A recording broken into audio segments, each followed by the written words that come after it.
ar, a Rádio Sintel, a melhor programação da sua rádio web. Olá pessoal, estamos iniciando o nosso programa aqui na Rádio Sintel. Um abraço para você que é nosso amigo internauta, que nos acompanha em todos os nossos programas. O nosso abraço muito especial. Estamos ao vivo aqui em Brasília, na capital federal.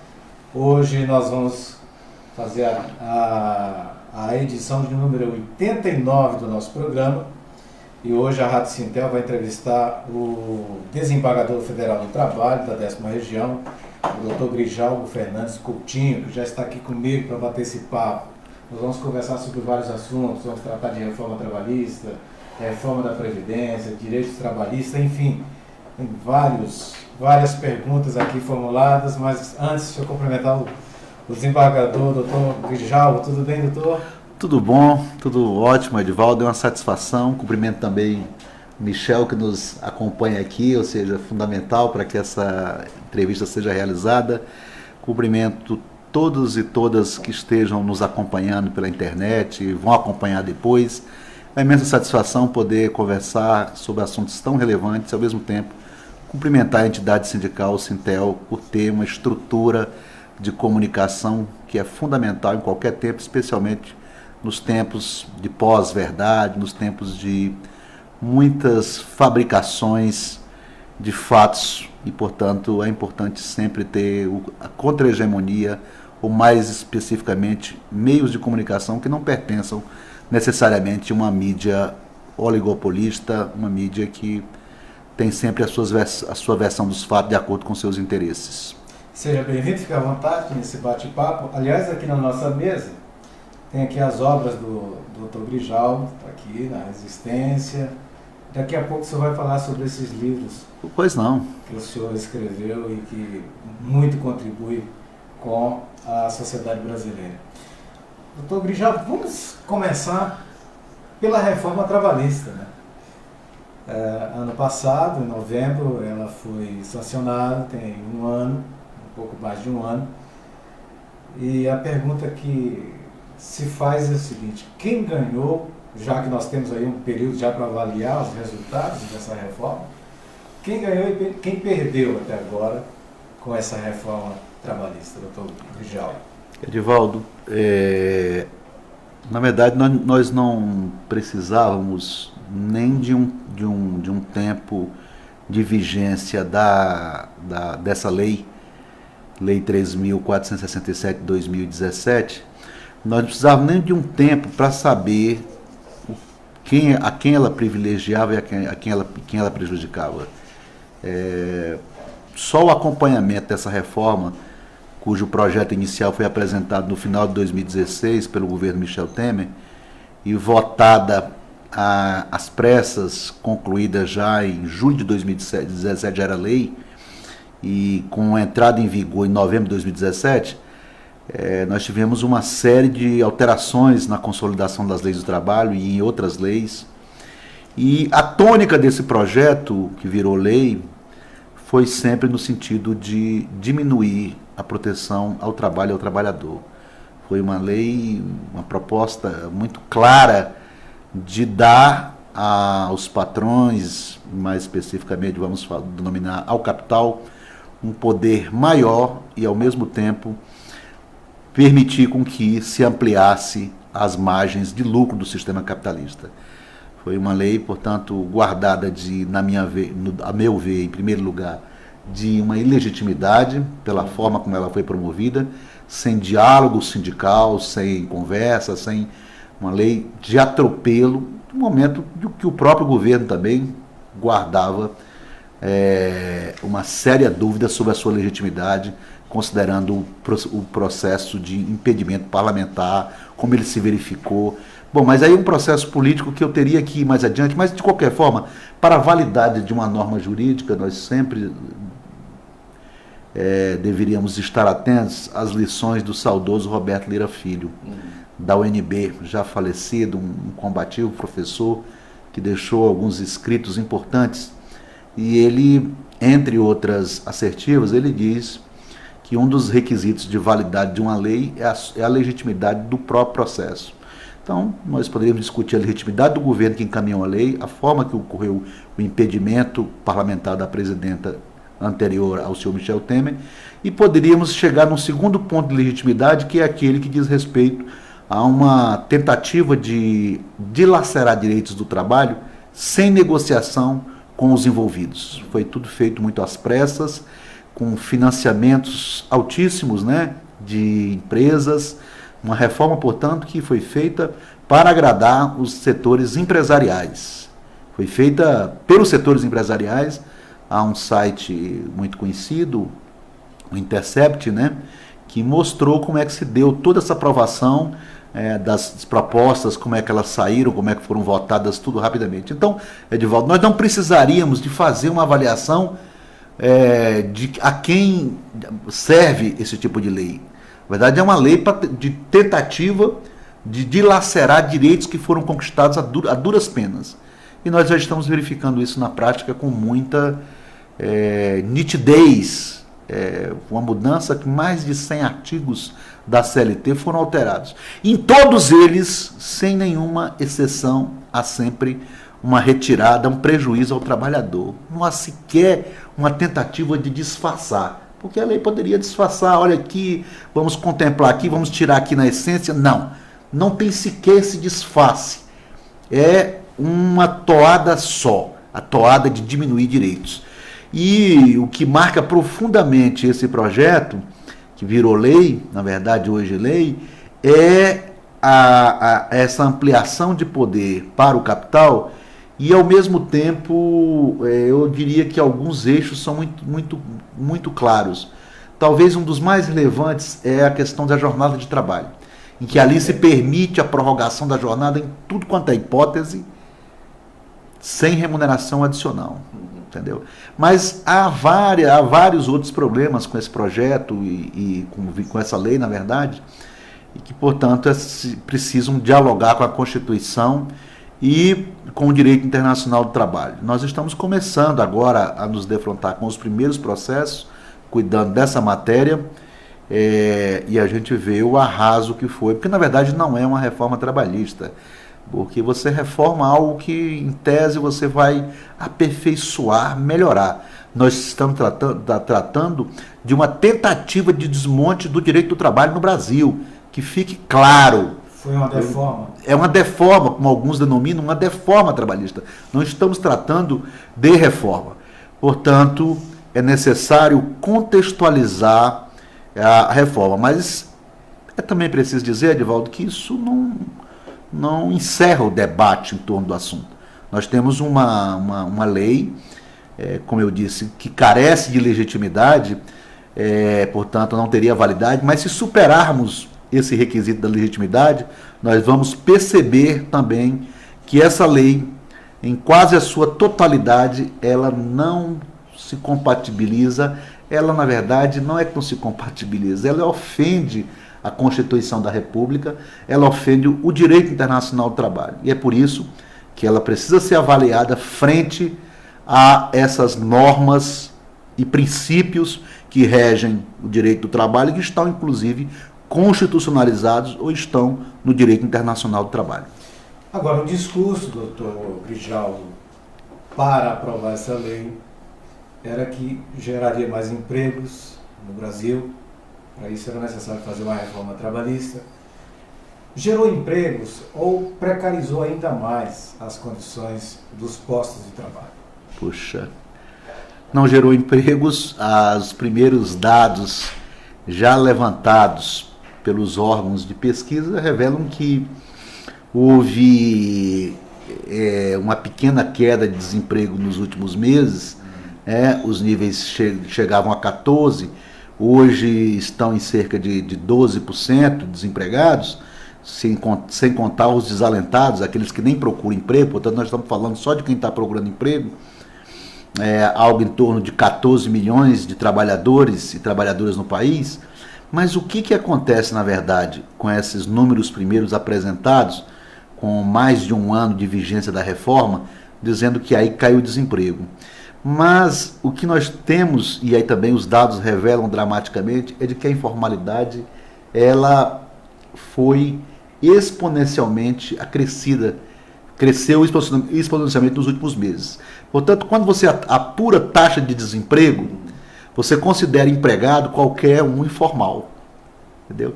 E aí os números revelam que todos esses empregos criados, em tese, eles foram para mais absoluta informalidade.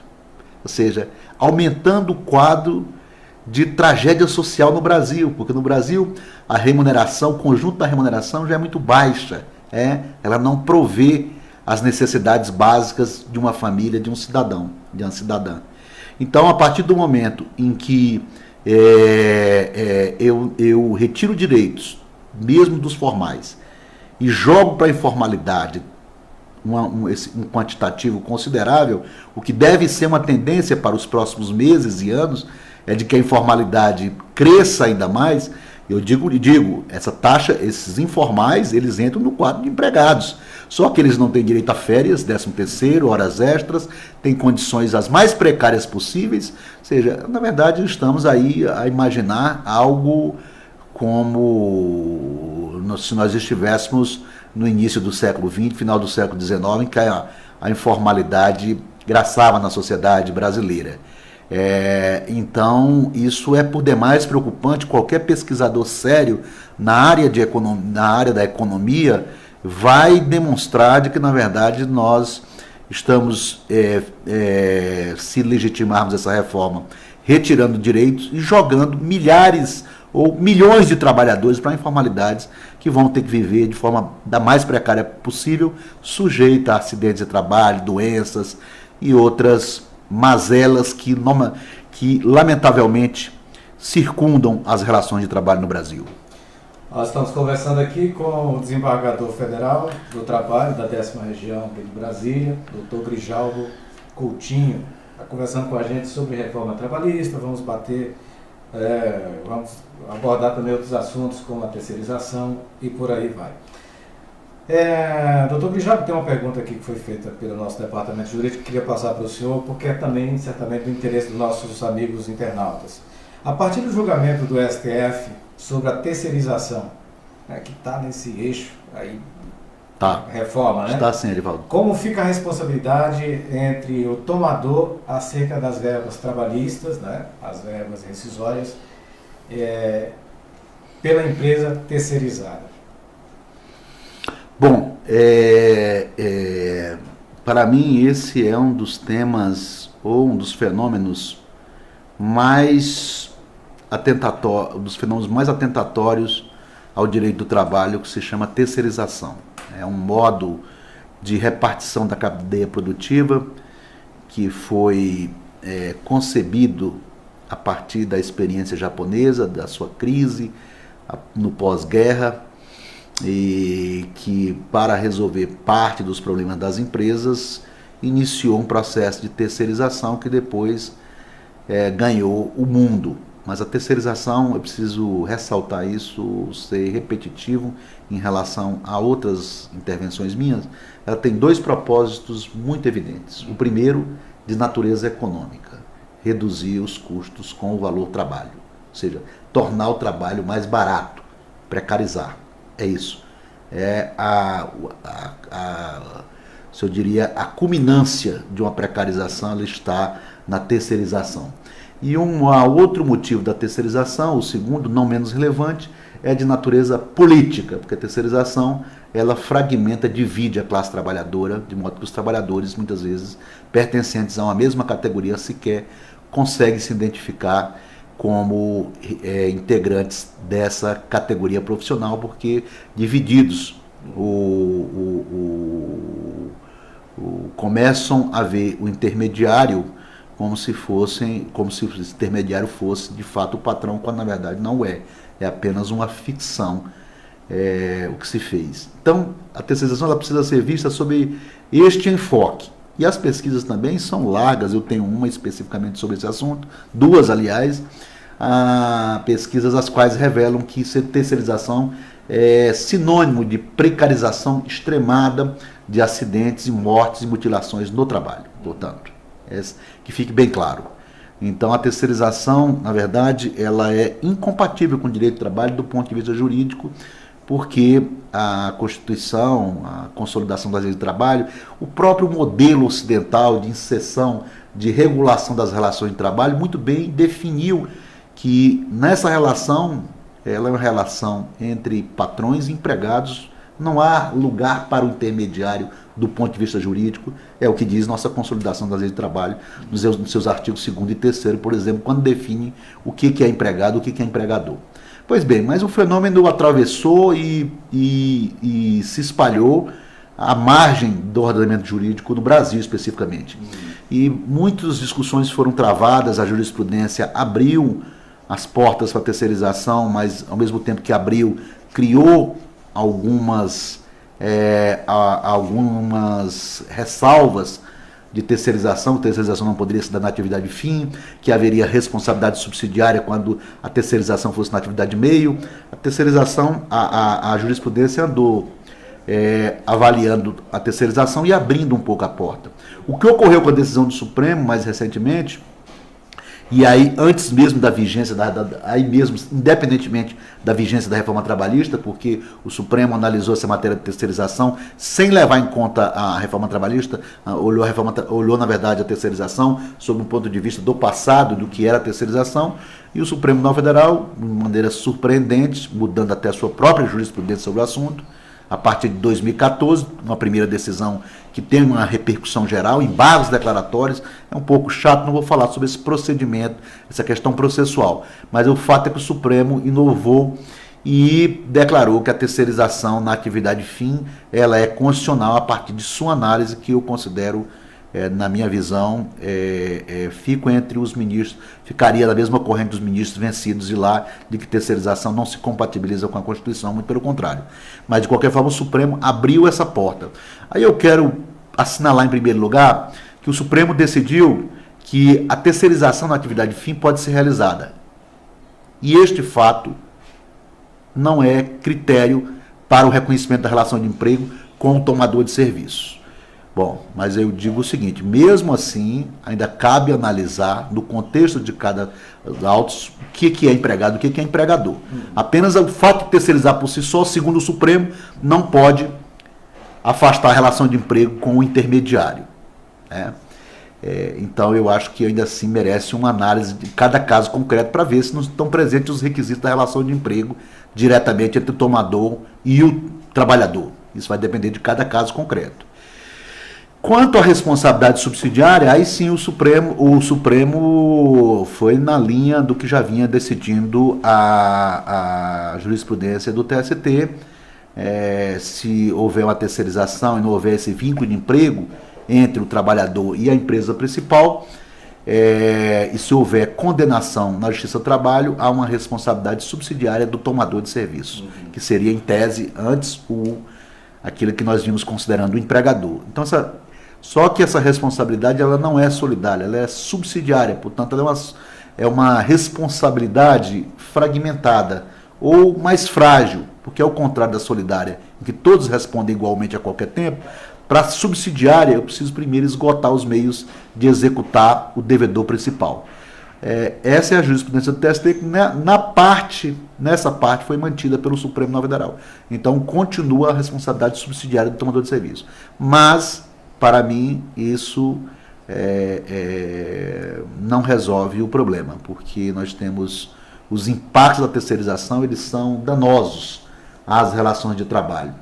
Eu acredito que nós vamos ter muita discussão em torno desse assunto. Nós temos posteriormente uma lei também, duas leis que vão tratar de terceirização.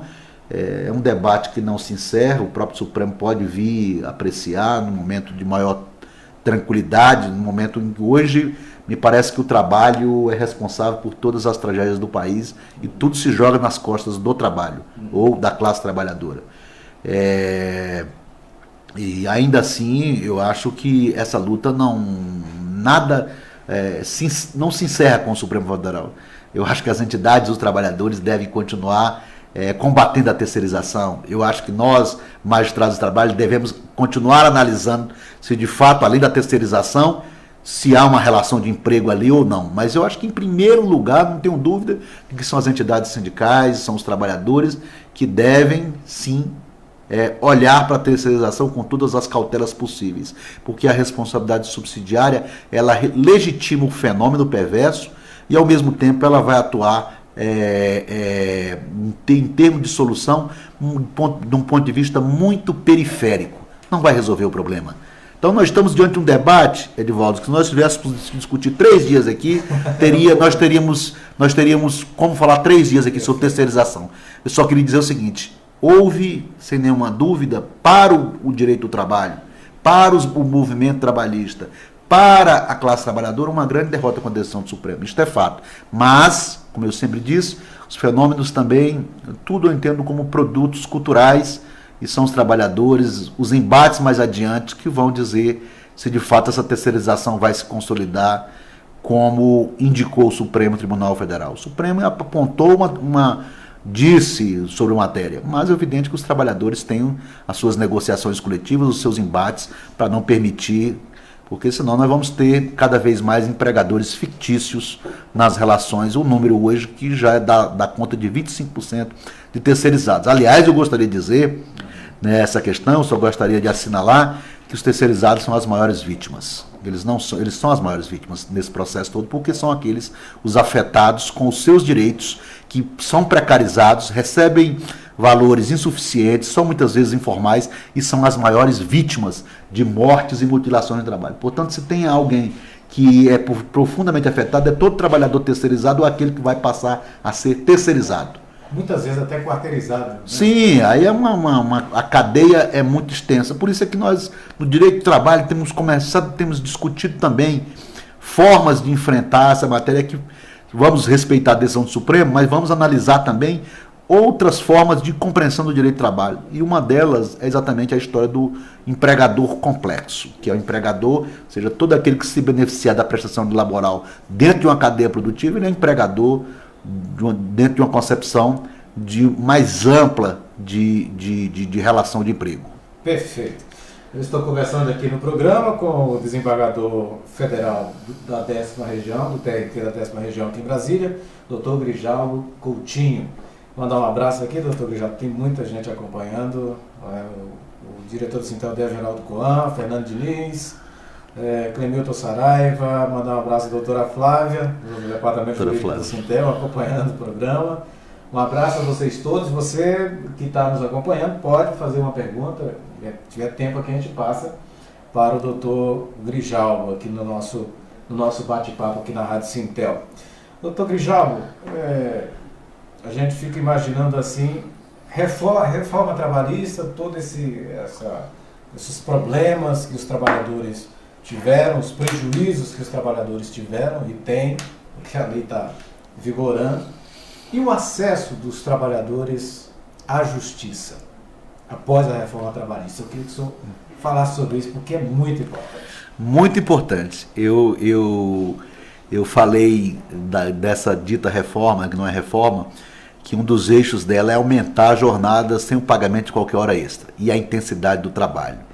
Mas são vários eixos, um dos eixos também marcantes é esse de impedir o acesso do trabalhador à justiça. Pelo menos é o que pretende a dita reforma, a dita lei, porque ela praticamente inviabiliza a ida do trabalhador quando diz, por exemplo, que mesmo sendo ele beneficiário da justiça gratuita, mesmo ele não tendo um centavo, vamos ser mais objetivos, não tendo bem nenhum material, ele pode vir a responder por honorários e custas. Ou seja, o trabalhador vai à justiça, vai ao Poder Judiciário com o risco de ficar com a dívida para pagar no dia que tiver dinheiro. Vai para a justiça, que pode ganhar às vezes 10 mil reais, tem que pagar 15 mil de honorários. Uhum. Então, é algo, além de outras penalidades que são aplicáveis às testemunhas por ele trazidas, às testemunhas das partes,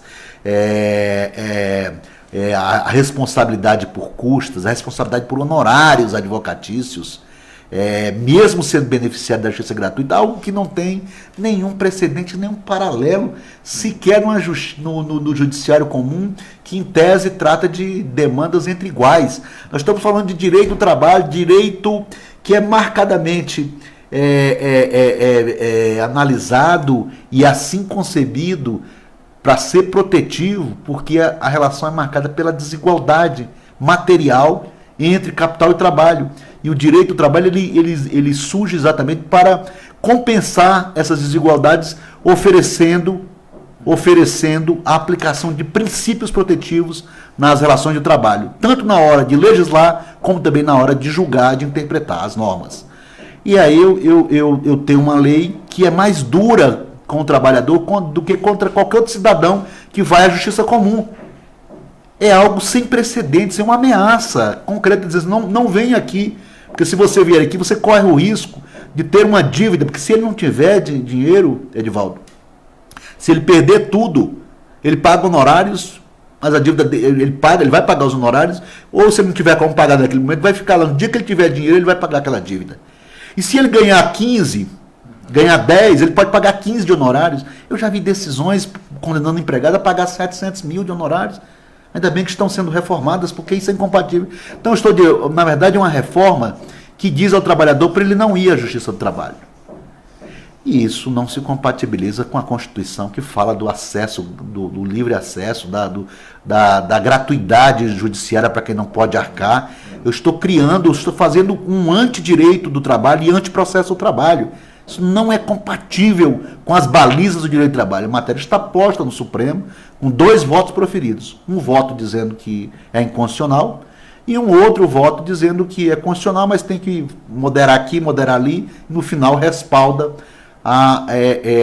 essa clara tentativa de impedir o acesso do trabalhador à justiça. Eu disse há algum tempo, no ano passado, quando tive a oportunidade de saudar a presidente e vice-presidente do tribunal, disse no meu discurso, com uma crítica contundente à reforma, e disse aos meus colegas com enorme respeito, que se o Judiciário e a Justiça do Trabalho fechar as portas para que as pessoas ali procurem o restabelecimento dos seus direitos, definitivamente a Justiça do Trabalho mais adiante fecha as portas também.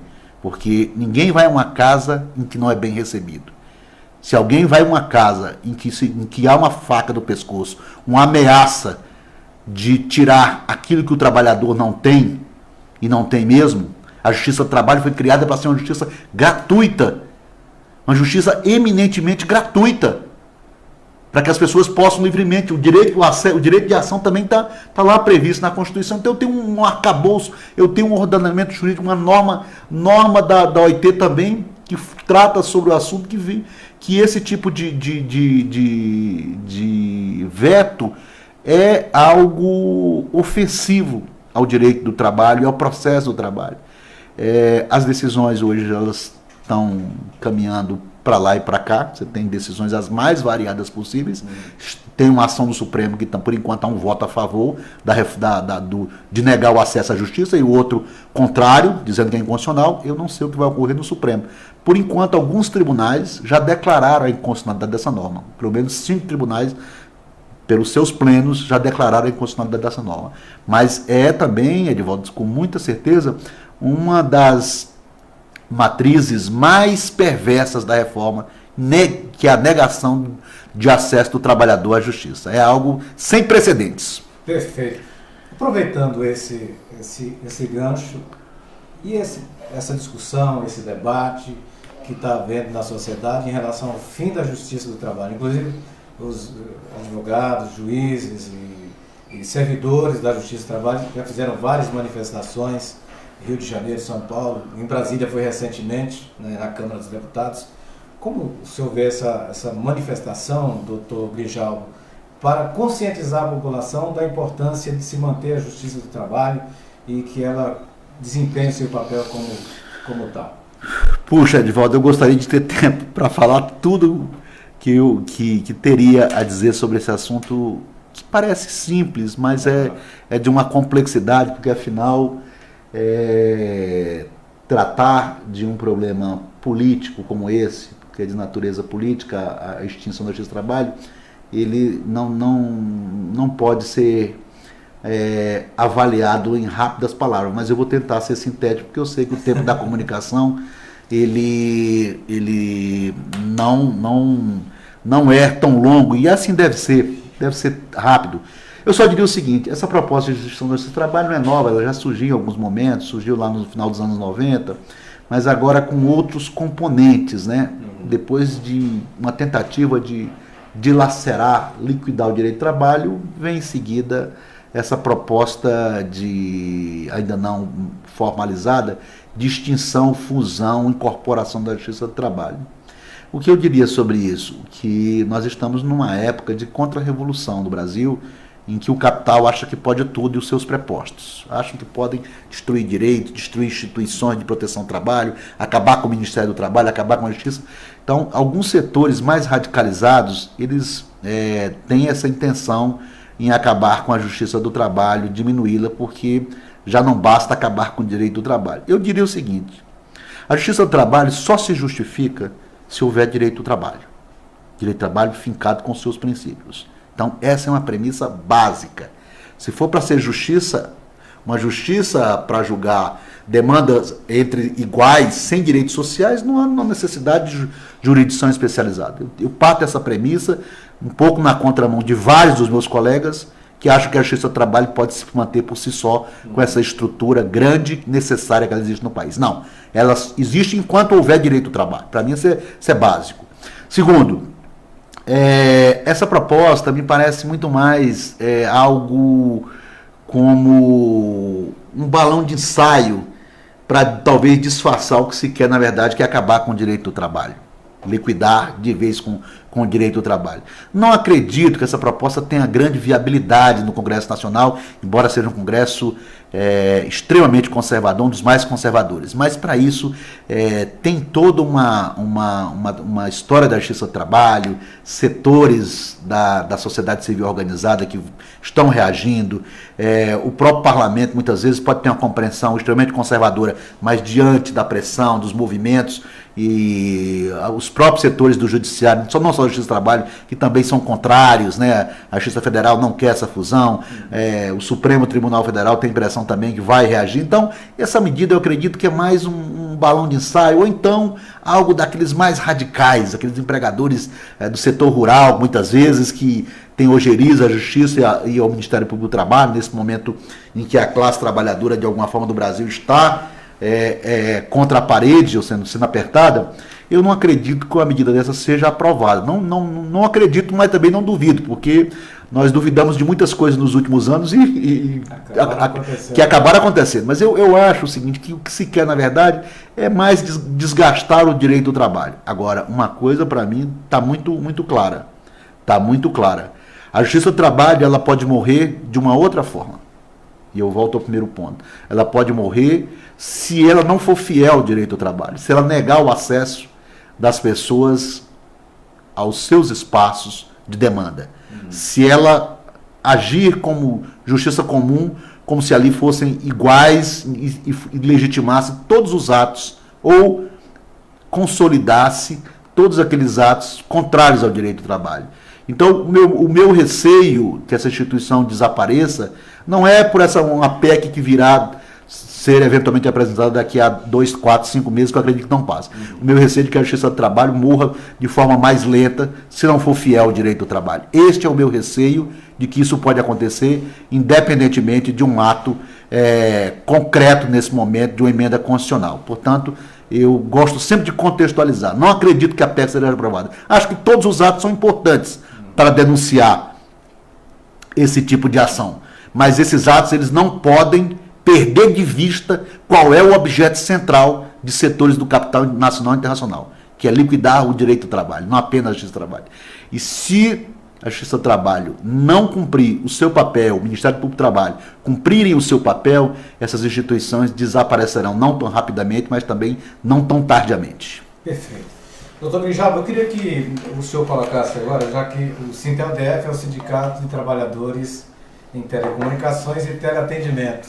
Vamos falar um pouco dos trabalhadores de call center, que são jovens, uma mão de obra jovem, e que enfrentam os mais diversos problemas, desde a pressão no local de trabalho, as condições dos próprios locais de trabalho, os desafios, salário, enfim, os direitos sociais. Como o senhor vê esse segmento da sociedade e essa pressão, essa exploração tão contundente? É um dos setores que mais cresceu nos últimos anos, esse setor de call center, né, e com trabalhadores terceirizados. Basicamente é uma terceirização muito larga e aí eu vou apontar as pesquisas que existem que revelam uma precariedade, uma opressão que tem gerado adoecimentos, acidentes de trabalho, os mais diversos. Aponta aqui um estudo de mestrado, depois aprofundado de doutorado, da doutora Renata Queiroz Dutra, que tem das mais relevantes pesquisas sobre terceirização em call center. Hoje, ela é professora efetiva da Universidade Federal da Bahia, mas fez mestrado e doutorado aqui em Brasília, na UNB, com a professora Gabriela Neves Delgado. E ali, aquele estudo dela, inclusive de casos, e muito interessante, mostra que há uma precarização total, uma opressão, uma exigência do cumprimento de metas desproporcional a qualquer razoabilidade, na verdade, e além disso, um grande número de pessoas, principalmente de mulheres, jovens, adoecendo com sequelas emocionais as mais diversas. É algo de uma precarização intensa, os salários também são baixíssimos nesse segmento. Então, eu falo mais das pesquisas que existem. As pesquisas que existem até hoje revelam que se trata hoje de um dos setores mais explorados, mais desrespeitados entre os trabalhadores, o setor dos trabalhadores, das trabalhadoras de call center. E tem a história também da robotização, né? Sim, a robotização ela tem sido um elemento importante para enxugar determinados quadros de empresas, mas eu continuo verificando de que o processo de robotização que tem sido promovido nos últimos anos, ele retira parte da força de trabalho vivo, do trabalho vivo, inegavelmente, mas ele jamais vai eliminar a necessidade do trabalho humano, do trabalho vivo. O problema é que toda essa robotização, os incrementos nessa revolução microeletrônica que continua em curso, eles foram apropriados apenas pelo capital. Não houve compartilhamento. Tudo que se poderia melhorar para o trabalhador, ao contrário, tem se voltado contra o trabalhador. E não vamos falar aqui lá da segunda revolução industrial, do ludismo, quando o Lud liderou um movimento para quebrar as máquinas, porque a máquina tirava o emprego do homem. Não é disso que nós estamos tratando. Uma reação ludista, nem na segunda revolução industrial, nem na quarta revolução industrial, isso não vai resolver o problema. O problema é de compartilhamento, você saber utilizar os meios eletrônicos para que eles sejam facilitadores e para que possam oferecer tempo à disposição, maior tempo para o trabalhador. No Brasil, no mundo, o que ocorre não é assim. O que ocorre, na verdade, é uma revolução microeletrônica que cada vez mais oprime o trabalhador. Mas ainda assim eu gostaria de dizer que apesar de todos os incrementos tecnológicos, o trabalho humano é imprescindível. Ora, se não fosse imprescindível, por que nós temos uma dita, entre aspas, reforma trabalhista, fecho aspas, que está obcecada em aumentar a jornada de trabalho, está obcecada em diminuir o custo do trabalho, está obcecada em criar condições as mais indignas possíveis. Se o trabalho humano fosse tão dispensável, por que se fala tanto em reforma do Brasil para acabar com o direito do trabalhador? Então, nós temos que analisar sempre essas questões de um modo, de uma análise, como você disse aqui no início, mais holística, né? As questões não são fáceis e, portanto, nós estamos diante ainda daquela velha luta, a velha luta que foi sempre apontada e nós continuamos vivendo esse embate entre capital e trabalho, e a revolução microeletrônica, ela não tira, ela não extrai da sociedade esse tipo de conflito. Nem o torna menos relevante, como alguns equivocadamente dizem que nós vivemos numa sociedade pós-trabalho. Não, nós vivemos na sociedade do trabalho. Parece que se esquece, nesse debate todo, doutor Grijalbo, a questão social do trabalho. Sim, claro. Entra a exploração, com mais exploração, ela cada vez mais forte, e se esquece esse papel social do trabalho. Claro, claro. deixa de lado, né? Toda essa discussão que se faz é como se o trabalho fosse algo menos relevante. Os grandes meios de comunicação no Brasil que representam o capital financeiro são porta-vozes, né, do capital financeiro, apregou sistematicamente que tem que acabar com o direito, tem que fazer isso, tem que acabar com aquilo, mas esquecendo exatamente essa função importante do trabalho. Não só a função importante para fazer girar tudo isso, aliás, nós só estamos aqui por conta do trabalho humano. Sim. Nós estamos cuidando desse microfone porque alguém confeccionou, trabalhou para que esse microfone, esse sistema de comunicação. Nós estamos aqui porque nós temos aqui o apoio do Michel, que está ali nos ajudando. Nós estamos aqui porque essa mesa, um trabalhador um dia se debruçou sobre essa madeira. Eu estou tomando aqui essa água porque essa água que foi purificada teve o trabalho humano. Esse copo, esse vidro, alguém trabalhou. Essa caneta, alguém trabalhou. Esse meu óculos eu não conseguiria enxergar sem ele. E aqui houve trabalho humano. Portanto, o trabalho humano é fundamental. Nós tomamos café da manhã hoje porque alguém produziu café, alguém produziu o leite. Então, o trabalho humano é imprescindível. Imprescindível.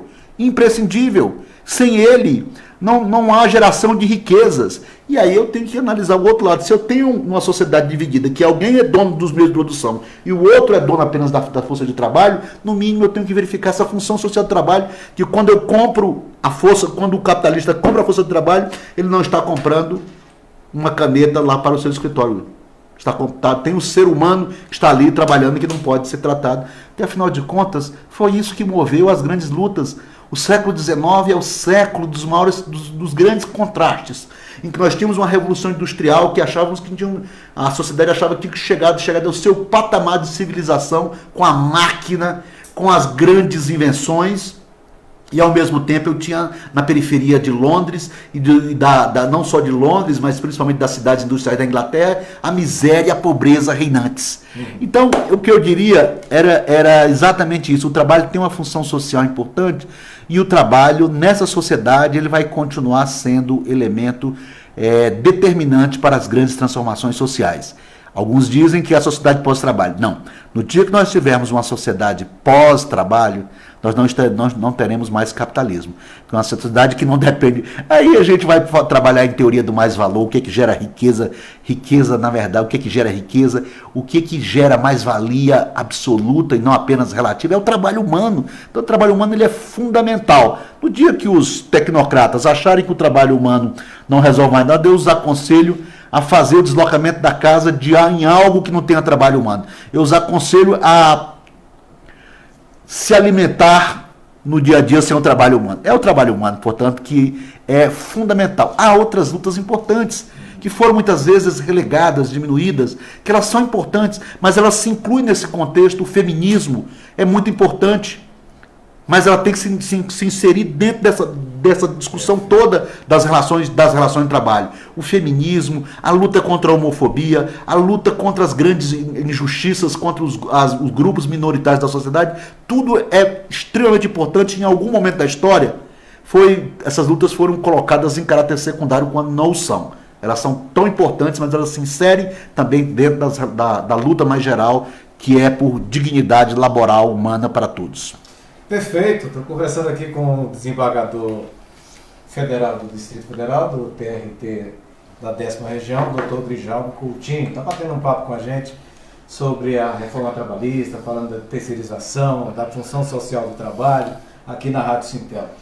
Dr. Grijalvo, eu queria que o senhor apresentasse as obras aqui para os nossos internautas. Tem vários livros que o senhor escreveu, tem participação, está aqui a Direito do Trabalho, a Flexibilização.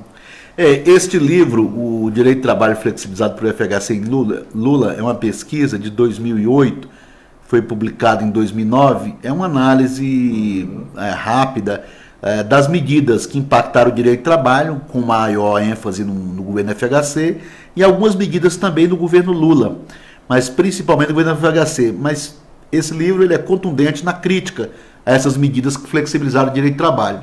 Mas à frente ao que ocorreu em 2017, isso aqui representa muito pouco do que ocorreu em 2017. Aqui foram medidas pontuais 15 medidas, 20 medidas do governo FHC, 5 ou 6 do governo Lula, ou falta muitas vezes de ação para melhorar o direito do trabalho, mas foram medidas que impactaram, que poderiam ter melhorado as relações, na verdade, flexibilizar o direito do trabalho. Certo. Esse foi um livro de 2009, uma pesquisa desenvolvida na PUC Minas. Perfeito. Este aqui é um livro, também uma outra pesquisa desenvolvida, que mostra a terceirização no sistema bancário brasileiro. No sistema bancário, porque os bancos, eles se constituem naquele segmento que primeiro terceirizou de forma intensa todos os seus serviços e promoveu esse tipo de terceirização à margem do ordenamento jurídico com base em normas do Banco Central. Então aqui eu denuncio, na verdade, o que o Banco Central tem feito desde 72, 73, mas principalmente a partir do governo Henrique Cardoso, legislando sobre direito do trabalho, papel que não é seu. E ao mesmo tempo eu mostro o quadro dramático dos terceirizados nos bancos e que agora, com essas decisões do Supremo, provavelmente o sistema financeiro vai ampliar ainda mais a terceirização, embora seja, como bem sabemos, um dos setores mais lucrativos. Basta ver os balanços publicados trimestralmente, a gente só vê todo trimestre o acréscimo dos lucros dos bancos e os bancários. Nós temos milhares e milhões de bancários informais porque não recebem os direitos bancários. E eu mostro que isso é inconstitucional. Essa é uma pesquisa de 2011. Terceirização bancária no Brasil. Está aqui, nosso amigo Reinaldo. Eles estão todos, não estou aqui fazendo trabalho do livro, né, Edivaldo, porque afinal eles estão todos esgotados. Ah, é? Eles estão todos esgotados porque foram publicados, foram pequenas edições, normalmente com 1.000 a 2.000 livros, e eu não estou aqui para fazer nenhuma propaganda, eu não viria fazer propaganda. Então, basta entrar na LTR, mas estão todos esgotados. Então, se conseguir encontrá-los, não porque eles sejam obras raras ou valiosas, mas porque foram editados em pequena quantidade e muitas pessoas se interessam por as suas pesquisas acadêmicas. Certo. São livros citados em várias pesquisas acadêmicas, principalmente. Tem teses de doutorado, dissertação de mestrado, monografias. Esses são trabalhos, todos eles são citados em diversos estudos. Então eles estão esgotados. Então não estou fazendo aqui propaganda nenhuma, porque não estão à venda esses livros. Certamente tem nas bibliotecas. Sim, nas bibliotecas públicas, aqui do próprio. Universidade. Na biblioteca do tribunal estão todos lá, na biblioteca do TRT10. Hoje tem um sistema integrado entre bibliotecas públicas e eles estão lá, todos eles. Então quem quiser ter acesso a esse livro pode procurar a biblioteca, mas para comprar só se for em sebo. Porque não existe, porque esse aqui acho que foram editados, esse último que é o mais interessante. Terceirização, máquina de moer gente, trabalhador. Esse não só pelo título, mas esse eu diria que é a minha pesquisa mais consistente, porque é uma pesquisa de mestrado na Faculdade de Direito da UFMG. E aqui eu faço essa inserção para chegar à terceirização, analisando um pouco da história do capitalismo, como é que ele se consolidou para chegar até a terceirização nos últimos anos. E aí, no segundo momento, eu avalio o impacto da terceirização sobre três categorias: eletricitários, petroleiros e trabalhadores da construção civil. E eu mostro os números alarmantes de acidentes e mortes no trabalho dessas três categorias entre os terceirizados, com diferenças muito grandes. Por exemplo, no setor elétrico brasileiro, quase todo privatizado hoje, essa taxa de mortalidade é 5,7%, 5,7% maior. Ou seja, não é 5,7%. Para cada trabalhador de uma empresa elétrica principal que morrem 5,7 trabalhadores terceirizados, quase 6 trabalhadores. Na Petrobras esse número chega a quase 8. Para cada trabalhador da Petrobras que morrem quase 8 trabalhadores terceirizados. Perfeito. Na construção civil, foram as obras da Copa do Mundo. Morreram 12 trabalhadores, 11 eram terceirizados. Então eu mostro isso com dados, impactos, e mostro que a terceirização é incompatível com o direito do trabalho. Essa obra é anterior à decisão do Supremo. Com certeza, ninguém do Supremo se dignou, talvez o voto vencido, a ler os dados que estão aqui apontados. Não teria, talvez, para eles nenhuma relevância, mas é uma obra que eu muito me orgulho de ter pesquisado a terceirização e os seus impactos na vida das pessoas. Perfeito. Bom, doutor Grijalvo, Tem algumas perguntas aqui dos nossos internautas. Claro, estou à disposição. Estou à disposição, vou responder de forma mais breve. Isso. O Clemilton Saraiva, que é diretor do Sintel DF, pergunta aqui o seguinte: a uberização dos postos de trabalho, ou melhor, a escravidão do trabalho humano, como peça do capital. Acho que é um comentário que ele faz aqui, né? Uhum. Como fica, ele pergunta aqui, como fica o fim do trabalho de produção, que já se substitui com produção customizada? Ele diz aqui que se refere à impressão 3D. Uhum. Deixa eu passar aqui a pergunta do Geraldo Coan. Doutor Grijalvo, como fica o acesso do trabalhador à justiça comum com o fim da justiça do trabalho? Como está querendo o novo presidente da República e sua equipe? Uhum. Que mais? O Leno fez uma pergunta aqui também, doutor Grijalvo. Eu acho que é legal colocar. Uhum. Quais seriam Leno Noleto está acompanhando o programa, quais seriam as consequências da terceirização para a qualidade dos serviços prestados à sociedade? Correto. Posso rapidamente. Isso. A primeira sobre a uberização, que são as plataformas eletrônicas utilizadas para diminuir o custo do trabalho e, em tese, oferecer ao consumidor serviços de baixo custo. É evidente que são tecnologias novas utilizadas. Hoje há toda uma pesquisa sobre uberização, e não diz respeito apenas ao transporte. A uberização está tomando uma dimensão, pelo menos com essa mesma forma, a utilização de plataformas para reduzir os custos com o trabalho. É uma discussão que está sendo feita, já revelada, de uma grande precarização, ou seja, de abandono completo do trabalhador, e o judiciário tem enfrentado essa discussão no Brasil e fora do Brasil. Algumas decisões fora do Brasil de reconhecimento de vínculo de emprego entre a Uber e o respectivo motorista. No Brasil nós também temos decisões tanto favoráveis ao vínculo como também contrárias, mas nós devemos tomar cuidado e observar de que, na verdade, ali também continua havendo uma relação de trabalho, e se nós observarmos todo o procedimento que é adotado nessas plataformas, a subordinação jurídica, a pessoalidade, a todos os requisitos, portanto, há vínculo de emprego. Mas eu diria que são aspectos, se constitui uma grande manobra. Eu acho que cabe ao mundo jurídico encontrar as respostas, e as respostas não são necessariamente, não devem ser, jamais relegar a figura do direito do trabalho e do trabalhador. Sobre a pergunta do Geraldo, como fica o acesso, eu acredito, Geraldo, que essa proposta de extinção ela não passará, mas também não duvido, como já aconteceu muita coisa. Agora, se isso acontecer eventualmente, me parece que aí a justiça, o que foi integrado da Justiça do Trabalho aos demais segmentos vai como periferia, vai ser um serviço muito precário. Ora, nós vamos, no mínimo, na melhor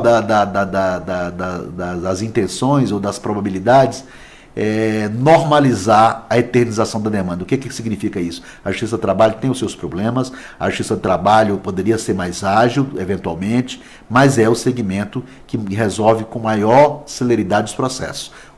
Tem um estudo chamado CNJ em números, e que revela que a Justiça do Trabalho é disparada a área, o setor do Poder Judiciário que resolve com maior rapidez os conflitos em relação à justiça comum.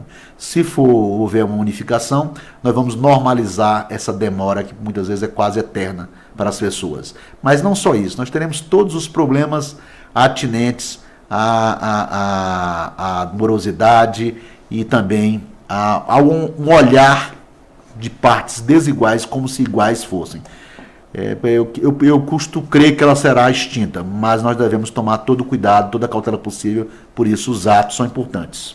Perfeito. E a qualidade do serviço? A qualidade do serviço também, sem dúvida. A qualidade, eu vou pegar um exemplo extremado. A qualidade do serviço com certeza cairá assim, não porque o trabalhador terceirizado é menos ou mais, não é isso. O trabalhador terceirizado, na verdade, é porque ele é contratado de forma precária, sem os equipamentos de proteção individual e, portanto, sem treinamento e com toda a precariedade que lhe é inerente. Vou citar 2 exemplos trágicos para falar sobre isso. O que isso significa para a vida do trabalhador e também até do consumidor?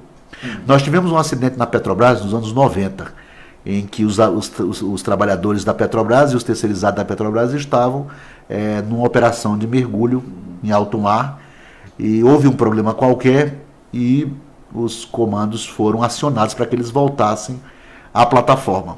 Os trabalhadores da Petrobras voltaram. Os 6, 7 terceirizados não voltaram porque os equipamentos eram precários. Morreram. Isso lá no governo Fernando Henrique Cardoso. Houve uma ação civil pública, que eu não sei se foi concluída, proposta pelo procurador Rodrigo Carelli. Olha só a tragédia da terceirização. A segunda tragédia da terceirização é mais recente, e aí também afeta o consumidor, que é aquela que diz respeito ao custo baixo, né? De você procurar o preço mais baixos. Hoje há muitas companhias aéreas funcionando dessa forma, no Brasil e no mundo, em que o preço da passagem é 4, 5 vezes mais barato. Isso ocorre na Inglaterra, na França, e aqui no Brasil também ocorreu aquele famoso acidente, trágico acidente que vitimou o time da Chapecoense e todos aqueles que acompanhavam de uma aeronave também que funcionava com um sistema de terceirização que foi contratada a custo baixo e que ao final sequer tinha petróleo ou gasolina suficiente. Então, o custo baixo, ele gera, o custo baixo que se tenta impregnar para o consumidor como uma grande novidade, na verdade, é o sinal de que tragédias podem ocorrer. Se você viajar, portanto, não recomendo que pegue uma subcontratada que oferece 4 vezes mais barato, porque você estará colocando em risco sua vida. Falo de uma coisa mais genérica, mas isso no dia a dia, os produtos eles podem ter uma qualidade, produtos e serviços, péssima qualidade. Eu cito já esse exemplo das aeronaves, das companhias pequenas, muitas vezes subcontratadas por outras, em que os colegas costumam dizer, você viajaria num avião em que o piloto e o copiloto são terceirizados?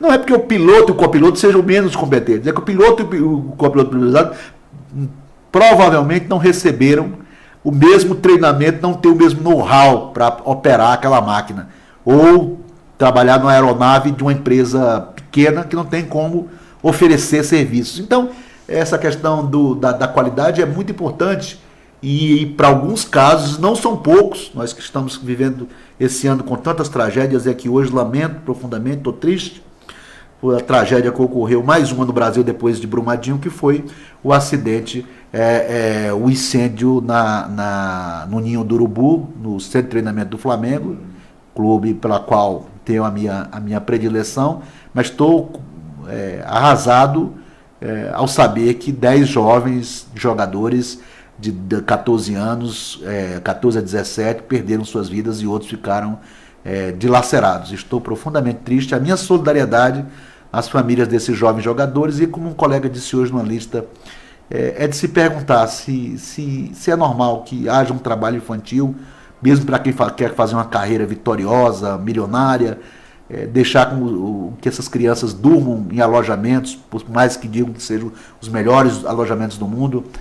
E eu imagino a dor desses pais hoje ao tomar conhecimento que seus filhos de 14, 15 anos morreram no incêndio na madrugada. Eu estou hoje de coração dilacerado com a morte desses jovens.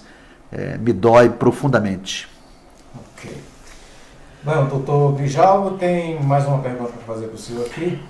E aí tem um apelo aqui na nossa página, o pessoal perguntando, faça a pergunta. Tá aí, vou perguntar aqui então. É sobre o trabalho intermitente. Né? Dizem que a intenção do legislador, ao instituir o trabalho intermitente, era que fosse aplicado somente em alguns casos sazonais, né? O que acabou não sendo limitado no texto da reforma trabalhista. O senhor entende que o trabalho intermitente pode ser aplicado a qualquer profissão? Mais especificamente, o senhor entende ser aplicável o trabalho intermitente ao operador telemático call center, que é a nossa... Eu falei de algumas coisas da reforma, E poderia também ter, esse ponto é um daqueles considerados mais graves da reforma, que é o trabalho intermitente, porque é de uma violência extremada, né? Ou seja, o empregador requisita o trabalhador no dia que ele precisar, quando ele precisar, e vai pagar um salário miserável.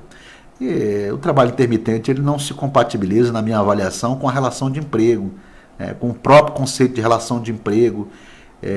Como é que eu posso ter... É verdade que o trabalho intermitente não foi criado no Brasil, diga-se de passagem. O capitalismo ele tem essa capacidade de todos aqueles atos profundamente críticos e que afetam os trabalhadores, eles tendem a ganhar asas, a se expandir. Então, alguns países da Europa já trabalham com a intermitência, mas em caráter muito mais reduzido do que aqui. Então, do ponto de vista geral, eu não consigo, na verdade, estou de acordo com a ação direta de inconstitucionalidade que foi proposta perante o Supremo, não sei quando é que será apreciada, e dizer que, na verdade, que o trabalho intermitente, como definido pela Lei 3.467, ele não se compatibiliza com a relação de emprego, com o direito do trabalho e com a Constituição, porque eu estou tratando de a legalização de um trabalho ultra precário, sem respeito às condições dignas, sem respeito a salário, porque o salário pode ser ao final do mês zero, é o que a gente fala de trabalho com salário zero, porque se o trabalhador não estiver em casa, não for requisitado, é transferir para o trabalhador toda a responsabilidade da eventual sazonalidade do serviço.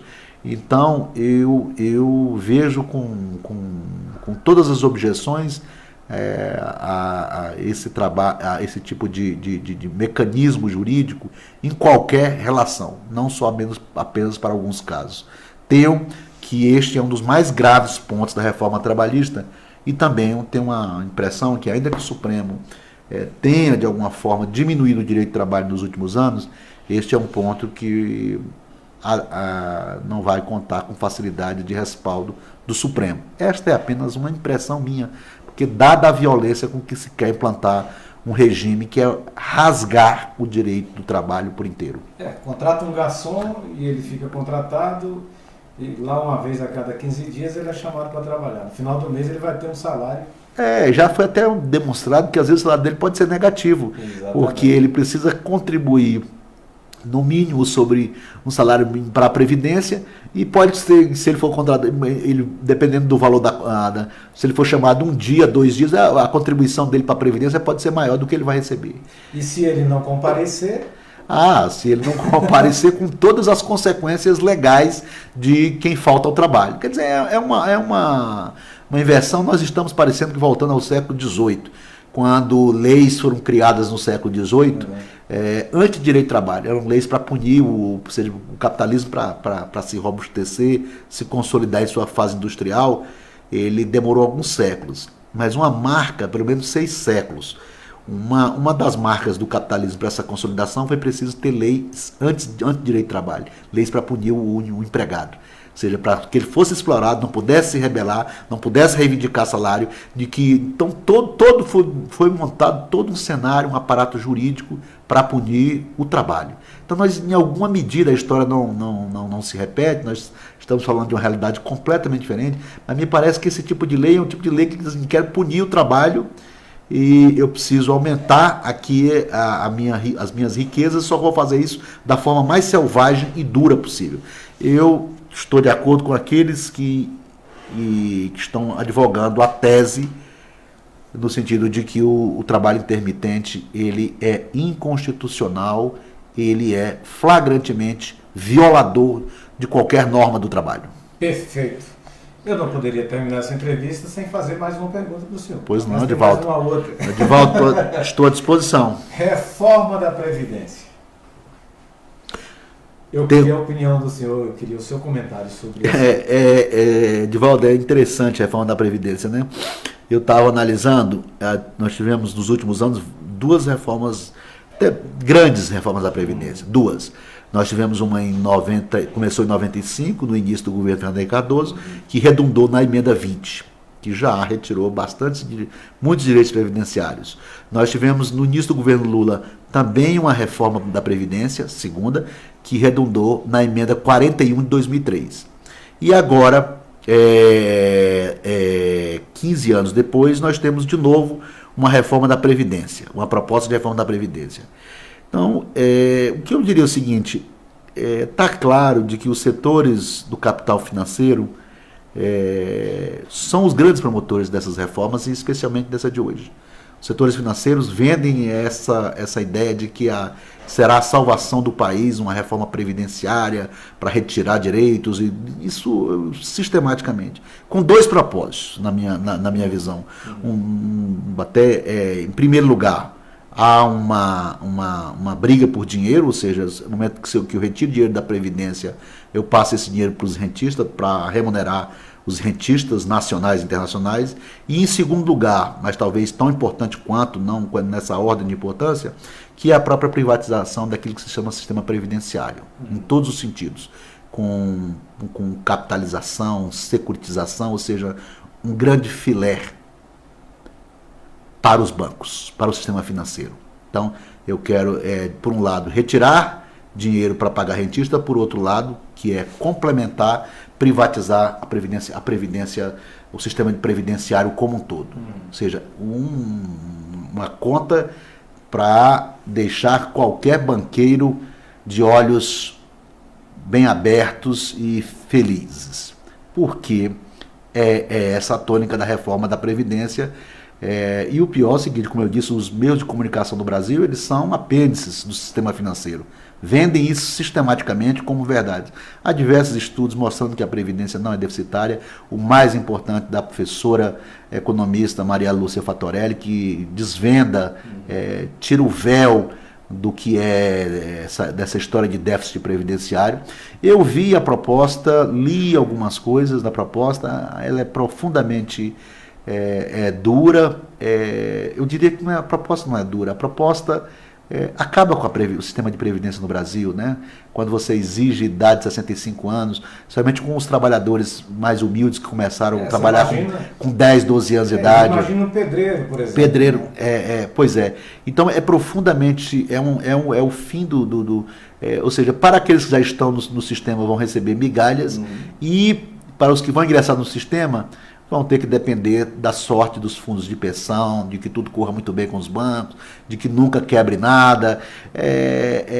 Na verdade, é um dilaceramento de conquistas importantes. Eu acho que eu sempre fui, no sentido, em algum momento, especialmente no serviço público, se permitir aposentadorias muito cedo, aos 42 anos, 43, eu vi pessoas se aposentando, mulheres aos 42, 43, homens aos 48, eu acho que não é razoável, eu acho que você tem que ter algumas premissas e tudo mais, mas também não é razoável você chegar e desmontar um sistema previdenciário que tem uma razão de ser, tanto para os trabalhadores antes de privado quanto para o setor público, que você sai dilacerando, não resguardando qualquer garantia. E mais uma vez eu até disse que, coincidentemente, me parece que aí, em relação a método, o que fizeram com a reforma trabalhista estão fazendo agora com a previdenciária em campos apenas tratados em tópicos diversos. A reforma trabalhista foi para uma lei ordinária e agora uma emenda constitucional. Mas a forma de destruição, ela tem a mesma dinâmica. Ela vai sempre dificultando, criando dificuldades, de modo que para você exercer um direito previdenciário no futuro será uma obra hercúlea, das mais difíceis você exercer o seu direito previdenciário. Sem contar que também aqueles que dependem do aposentado que venha a falecer, essas pensões também elas são acabadas, dizimadas. Nós estamos diante de algo muito sério, porque o sistema previdenciário brasileiro, desde a sua origem, né, lá entre o final do século XIX e do século XX, foram anos e anos para você construir um marco de democracia na sociedade brasileira, que foi o sistema previdenciário. E ele vem sendo destruído nos últimos tempos, mas agora de uma forma avassaladora. Os direitos previdenciários eles não sobrevivem frente, se essa for a reforma a ser apresentada, e me parece que na verdade, com uma ou outra alteração, se quer acabar os bancos devem estar festejando o sistema financeiro. São os únicos que ganham com a reforma previdenciária, são os bancos e todo o conjunto do sistema financeiro e os rentistas que vivem da facilidade da remuneração dos seus dividendos. Perfeito. Bom, frente a esse quadro todo, doutor Djalma,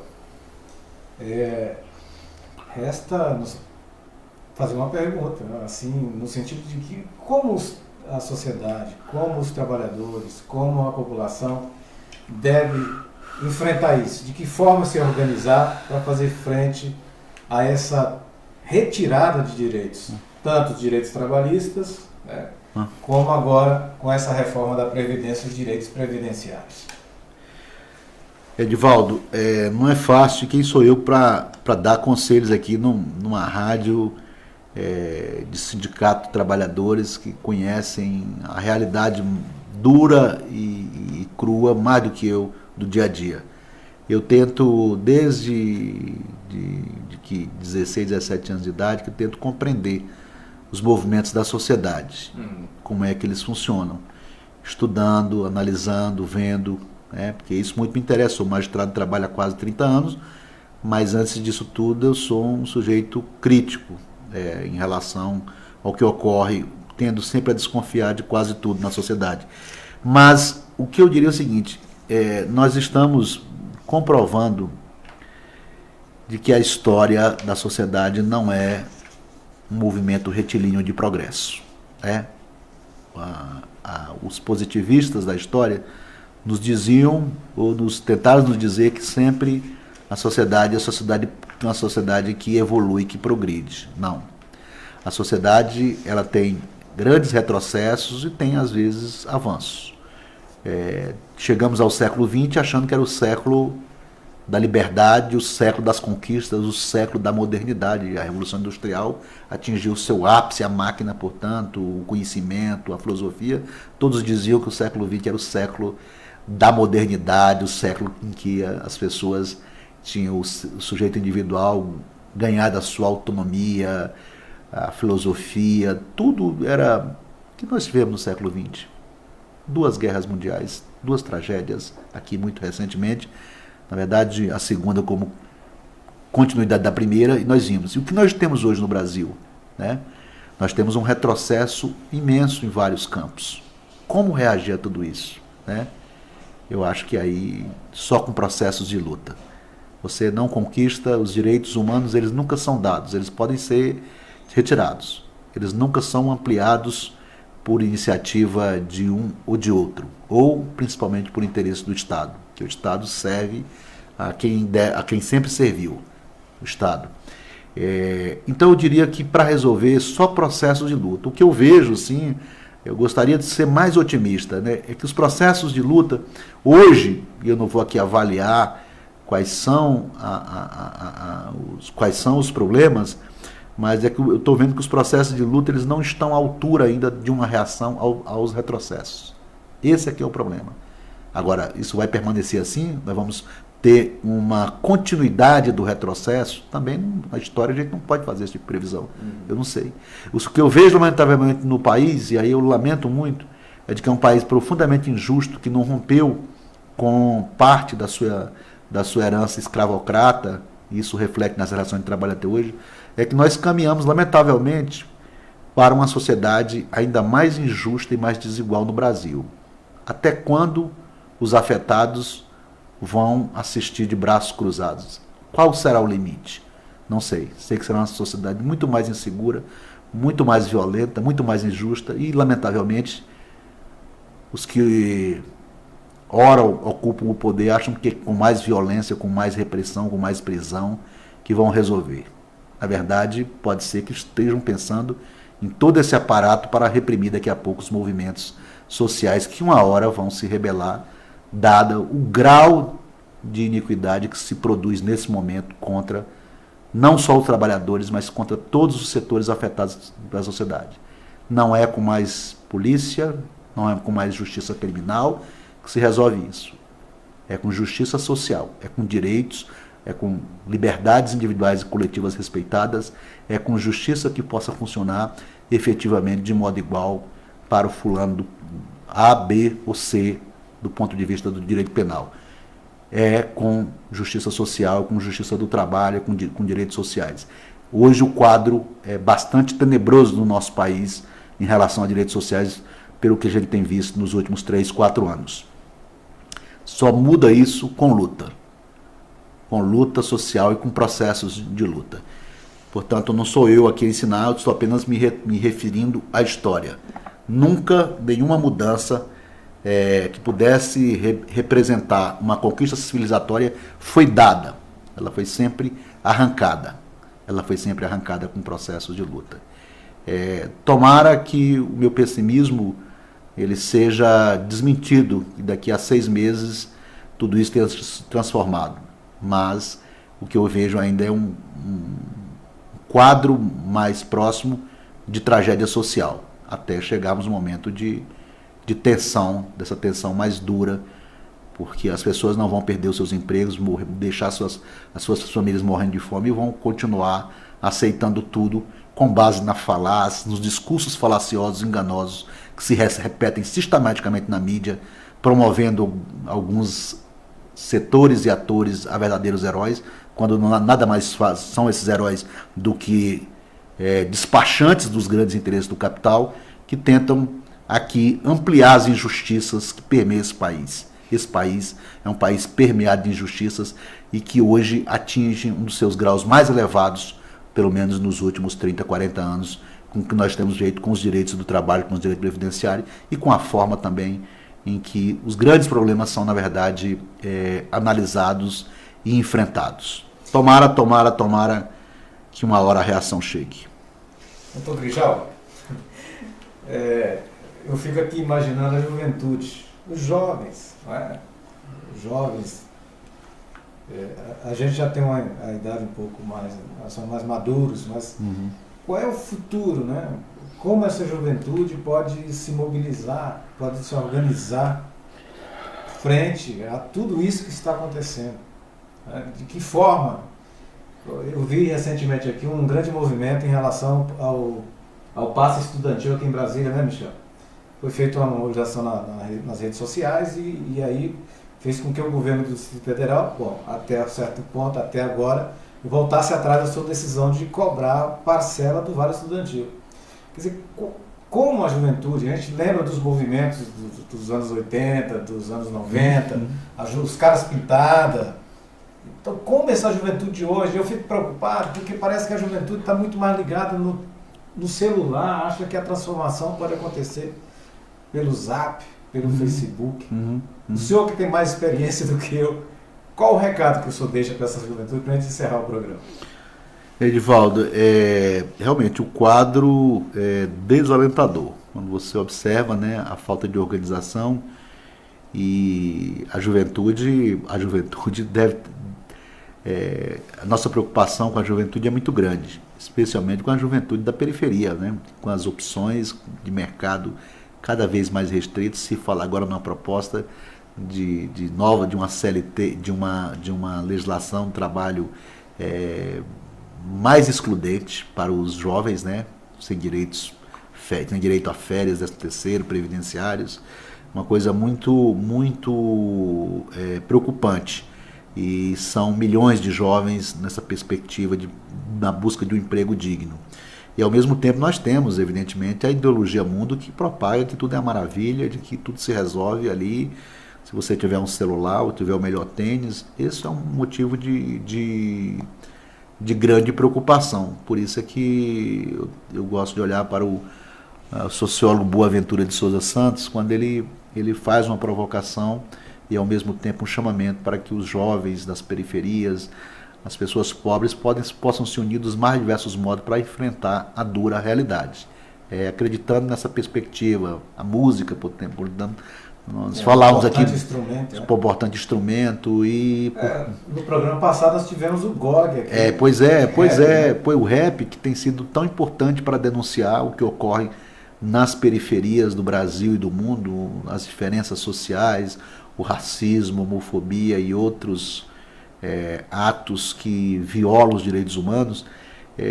A gente vê numa perspectiva de que é preciso organização, e aí cabe à sociedade organizar e tentar organizar esses jovens para a reação, porque senão nós chegaremos a um quadro dramático. E a gente vê, olha para fora um pouquinho, analisa, né?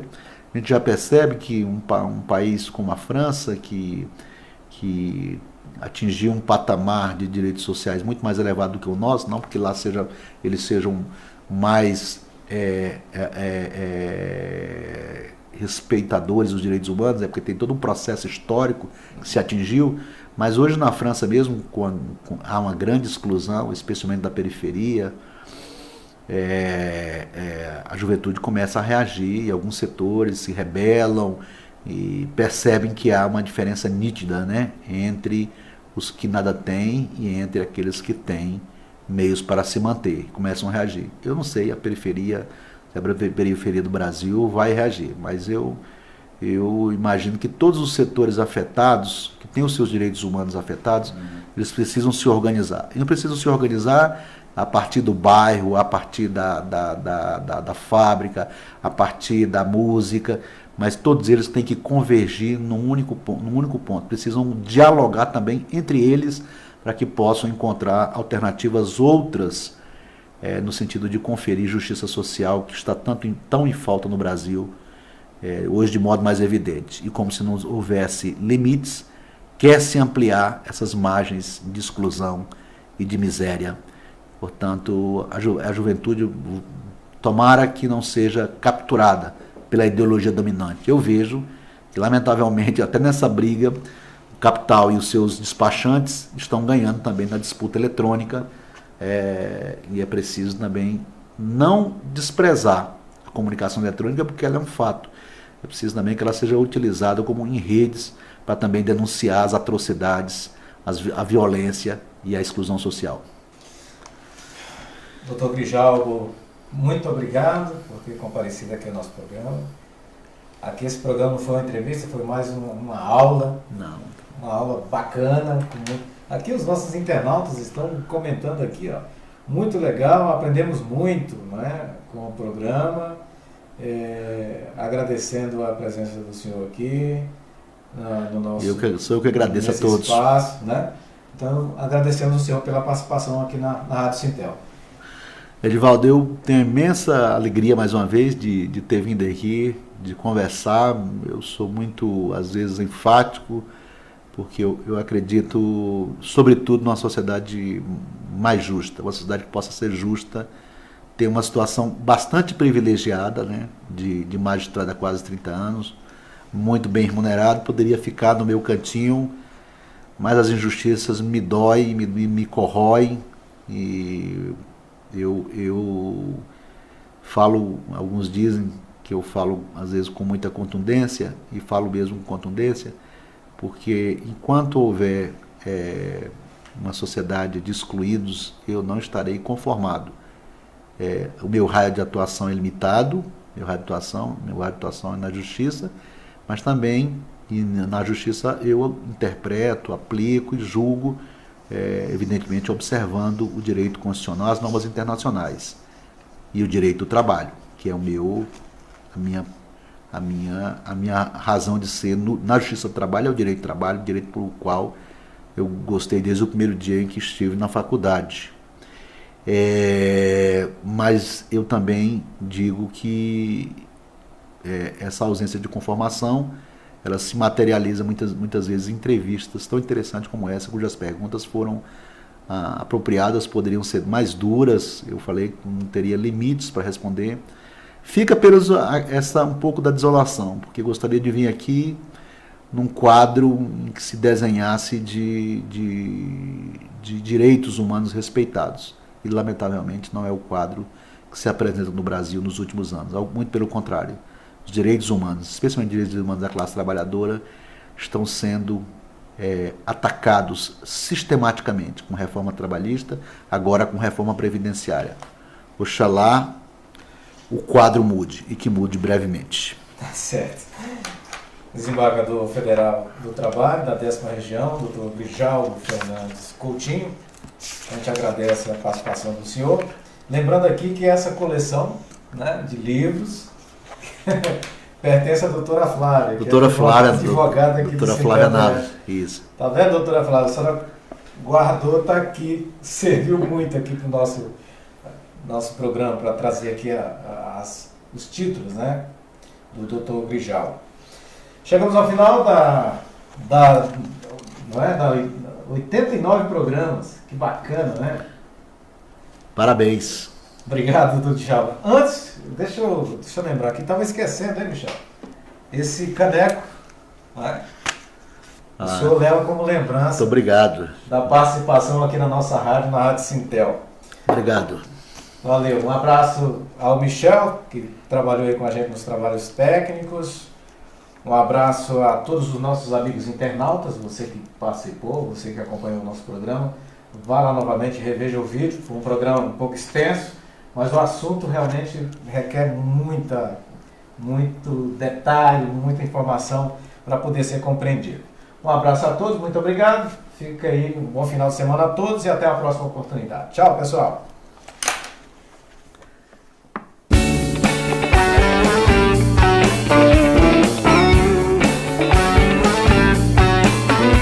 A Rádio Sintel fica por aqui. Aguardamos você na nossa próxima programação.